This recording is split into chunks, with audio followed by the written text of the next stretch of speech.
Hello दोस्तों, स्वागत है आपका हमारे YouTube channel study for exam and knowledge में। आज हम लोग डिस्कस करने वाले हैं कारक चिन्ह का प्रयोग कहाँ पे होता है, किस तरह से होता है। यहाँ से प्रश्न कई बार पूछे जाते हैं TET, C TET, super TET और अदर एग्ज़ाम में।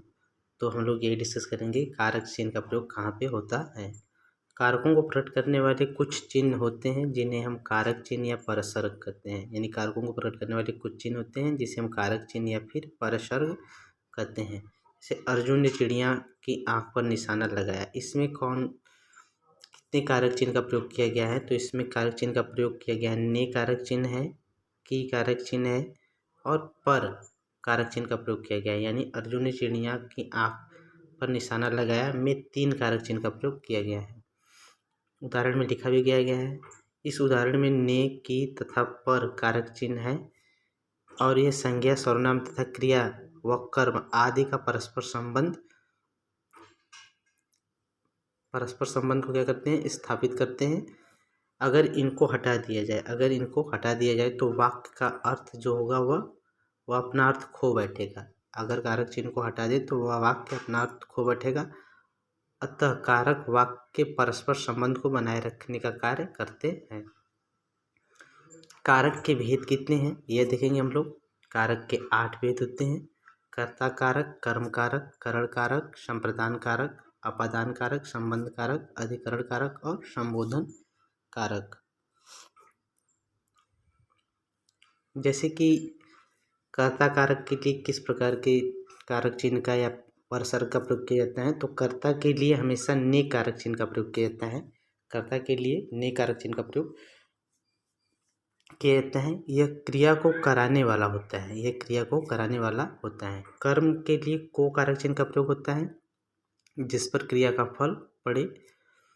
करण के लिए से या के द्वारा कारक चिन्ह का प्रयोग होता है। क्रिया का साधन कैसे, किस तरह से क्रिया हो रहा है उसके बारे में बताता है। संप्रदान के लिए कारक चिन्ह का प्रयोग के लिए या को के संदर्भ में होता है जिसके लिए क्रिया की जाए। अपादान के लिए से कारक चिन्ह का प्रयोग होता है। अलगाव, अलग होने की स्थिति में यह स्थापित होता है जिससे अलग होने का भाव प्रकट होता है या तुलना करने का भी भाव प्रकट होता है। अपादान संबंध के लिए काकी, के, रे, री, ना, नी आदि कारक चिन्ह का प्रयोग होता है जिसे संज्ञा सर्वनाम का संबंध दिखाया जाता है। अधिकरण कारक में पर कारक चिन्ह का प्रयोग होता है, क्रिया करने के स्थान का बोध होता है। संबोधन में अरे, हे, ओ कारक चिन्ह का प्रयोग होता है जो संबोधित करता है। अब हम लोग इसके लिए डिस्कस करेंगे डिटेल से। जैसे कर्ता कारक क्या है। कर्ता कारक संज्ञा सर्वनाम शब्दों के जिस रूप से क्रिया को कराने वाले का बोध हो उसे हम कर्ता कारक कहते हैं। यह विभक्ति चिन्ह परासर्ग ने का प्रयोग होता है। यहाँ पे विभक्ति चिन्ह परासर्ग ने का प्रयोग होता है। कर्ता कारक परासर्ग रहित भी हो सकता है। जैसे लड़के ने निबंध लिखा, तो इसमें कौन सा कारक है, तो ने परसर्ग का प्रयोग किया गया है। तो ने परसर्ग का जहाँ भी प्रयोग होगा वह कौन सा होगा, कर्ता कारक होगा। लड़कों ने निबंध लिखा। उसके बाद किसान खेत जोतता है, यहाँ पे परासर्ग रहित कर्ता कारक है। यानी क्रिया का प्रभाव, किसान क्या कर रहा है, खेत जोत रहा है। यहाँ पे क्रिया के कराने का बोध किसके द्वारा हो रहा है, किसान के द्वारा। यानी किसान क्या कर रहा है, खेत जोत रहा है। जोतना क्या है, क्रिया है, तो किसके द्वारा हो रहा है, यह कर्ता के द्वारा हो रहा है, किसान के द्वारा हो रहा है। तो यहाँ पे कौन सा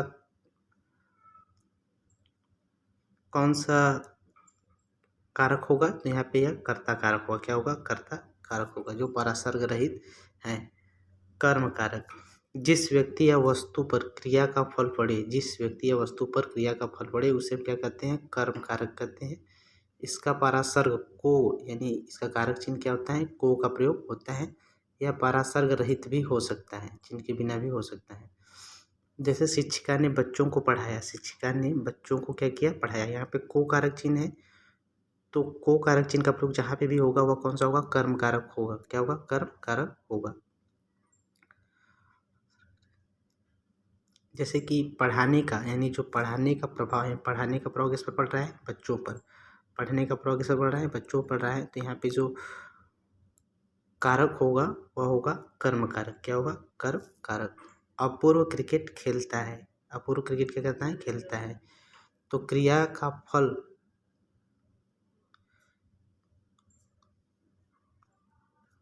तो यहाँ पे जो क्रिया है यानी अपूर्व क्रिकेट खेल रहा है, खेलने का प्रभाव किस पर पड़ रहा है? अपूर्व पर। तो यहाँ पे कर्म कारक होगा। क्या होगा? कर्म कारक होगा। यहाँ पे को कारक का प्रयोग नहीं किया गया है, यहाँ परासर्ग क्या है? रहित है। जैसा कि डिफिनेशन में बताया गया है, जिस व्यक्ति या वस्तु पर क्रिया का फल पड़े, जिस व्यक्ति या वस्तु पर क्रिया क्या पड़े? फल पड़े, उसे हम कर्म कारक कहते हैं। इसमें प्रायः कारक चिन्ह को का प्रयोग होता है, लेकिन यह परासर्ग रहित भी हो सकता है। जैसे अपूर्व क्रिकेट खेलता है तो खेलने का प्रभाव किस पर पड़ रहा है? अपूर्व पर, लेकिन को कारक चिन्ह का प्रयोग नहीं हुआ है, तब भी यह क्या है? कर्म कारक है। क्या है? कर्म कारक है। उसी तरह से बात करेंगे हम लोग करण कारक। करण कारक क्या है? संज्ञा सर्वनाम का जो रूप कर्ता के साधन का बोध कराता हो। संज्ञा सर्वनाम का जो रूप कर्ता के साधन का बोध कराता हो, अर्थात जिस साधन से कर्ता क्रिया को संपन्न करे, अर्थात जिस साधन से कर्ता क्रिया को संपन्न करता है, उसे हम करण कारक कहते हैं। उसे हम क्या कहते हैं? करण कारक कहते हैं। करण कारक का परासर्ग से के द्वारा के साथ होता है, यानी जहाँ पर भी से या के द्वारा कारक चिन्ह का प्रयोग हो वहाँ पे करण कारक होगा। इसमें क्रिया किस प्रकार से हुई है, क्रिया किस प्रकार से संपन्न हुई है, उसका बोध कराया जाता है। जैसे मैं आटे से रोटी बनाती हूँ, मैं आटे से रोटी बनाती हूँ, यहाँ पे से कारक चिन्ह का प्रयोग किया गया है। से कारक चिन्ह का प्रयोग किया गया है, तो ये कौन सा होगा? करण कारक होगा। यहाँ पे स्पर्श खुशी से साइकिल चला रही हैं, स्पर्श क्या कर रही हैं? खुशी से साइकिल चला रही हैं, तो से कारक चिन्ह का प्रयोग किया गया है, तो यहाँ पे करण कारक होगा। इसी के साथ साथ संप्रदान कारक। संप्रदान कारक क्या है? संज्ञा सर्वनाम के जिस रूप से यह ज्ञात होता है कि क्रिया किस के लिए या किस उद्देश्य से की जा रही है।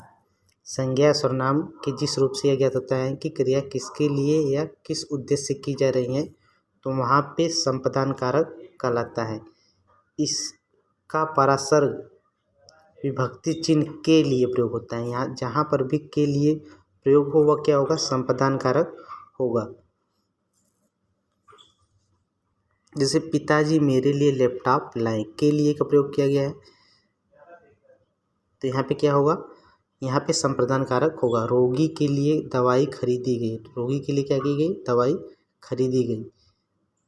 के लिए प्रयोग किया गया है तो संप्रदान कारक है। तो यानी जहाँ पर भी कारक चिन्ह के लिए प्रयोग हो वहाँ पर संप्रदान कारक होगा। अपादान कारक। अपादान कारक संज्ञा सर्वनाम के जिस रूप से अलग होने, तुलना करने, डराने का भाव प्रकट हो वह क्या होता है? वहाँ पे अपादान कारक होता है। क्या होता है? अपादान कारक होता है। इसके लिए परसर्ग से का प्रयोग किया जाता है पृथक वाचक के संबंध में। जैसे कि यहाँ पे अलगाव का बोध होगा, किसका बोध? अपादान कारक में क्या होगा? अलगाव का बोध होगा, तुलना का बोध होगा, या फिर डराने का भाव प्रकट हो तो वहाँ पे क्या होगा? अपादान कारक होगा। जैसे पर्वत से नदी निकल रही है, नदी जो है पर्वत से अलग हो रही है, तो यहाँ पे क्या होगा? अपादान कारक होगा। से कारक चिन्ह का प्रयोग किया गया है। बादलों से पानी बरस रहा है, यानी पानी जो है बादलों से अलग हो रहा है, तो यहाँ पे भी अपादान कारक होगा। मेरी बहन मुझसे बड़ी है, यहाँ पे तुलना की जा रही है, तो यहाँ पे क्या होगा? अपादान कारक होगा। मेरा बेटा बंदर से डरता है, यानी डराने का भाव प्रकट हो रहा है, तो भी क्या होगा? यहाँ पे अपादान कारक होगा। संबंध कारक। संज्ञा सर्वनाम के जिस रूप से उसका संबंध किसी अन्य संज्ञा सर्वनाम के साथ प्रकट हो तो उसे हम संबंध कारक कहते हैं। संबंध कारक का क्रिया से सीधा संबंध नहीं होता है। संबंध कारक का परासर्ग का, की, के, रा, री तथा ने, ना, नी आदि शब्द आदि परासर्ग यानी कारक चिन्ह का प्रयोग होता है। जैसे रमित का घर बहुत बड़ा है, रमित का घर क्या है? बहुत बड़ा है। का पराशर का प्रयोग किया गया है। तो यहाँ पे संबंध यानी रमित का घर क्या है, बहुत बड़ा है। तो यहाँ पे संबंध कारक है, तुम्हारे दादाजी दिल्ली में है। यहाँ पे में जो है, में क्या है, में संबंध कारक चिन्ह का प्रयोग यहाँ पे किया गया है। तो यहाँ पे संबंध कारक है। अधिकरण कारक, अधिकरण कारक देख लेंगे। संज्ञा सर्वनाम के जिस रूप से क्रिया के स्थान का बोध हो, क्रिया के स्थान का बोध हो, उसे हम क्या कहते हैं, अधिकरण कारक कहते हैं। इसके लिए में और पर उपसर्ग का प्रयोग किया जाता है। में और पर उपसर्ग का प्रयोग किया जाता है। जैसे पेड़ पर बंदर बैठे होते हैं, पेड़ पर बंदर बैठे होते हैं, बैठे हैं। तो यहाँ पे जो यहाँ पे पर उपसर्ग का प्रयोग किया गया है, यानी बंदर कहाँ बैठा है, पेड़ पर। तो स्थान का प्रयोग किया गया है, स्थान पेड़ पर बैठा है, पर उपसर्ग का प्रयोग किया गया है। तो यह क्या है, अधिकरण कारक है। लोटे में दूध बचा हुआ है, तो दूध कहाँ पे है, लोटे में, उसका स्थान का बोध करा रहा है। तो यह कौन सा कारण होगा, अधिकरण कारक होगा यहाँ पे। संबोधन कारक, संज्ञा सर्वनाम के जिस रूप से किसी को पुकारे जाने तो संबोधित किए जाने का बोध हो, उसे हम संबोधन कारक कहते हैं। इसके लिए हे, ओ, अरे संबोधन कारक चिन्हों का प्रयोग किया जाता है। और विस्मयदिबोधक चिन्ह का प्रयोग होता है यहाँ पे। हे प्रभु मेरी रक्षा करो, हे प्रभु मेरी रक्षा करो। हे प्रभु क्या है, यह संबोधन बोधक कारक है। और विस्मयदिबोधक चिन्ह का भी यहाँ पे प्रयोग किया गया है। तो ये क्या है, संबोधन कारक होगा यहाँ पे। अरे तरुण को चोट लग गई, अरे तरुण को चोट लग गई। अरे क्या है, संबोधन कारक है। तो यहाँ पे क्या है, संबोधन कारक चिन्ह का प्रयोग किया गया है। और यह सब सेंटेंस क्या है, संबोधन कारक होगा।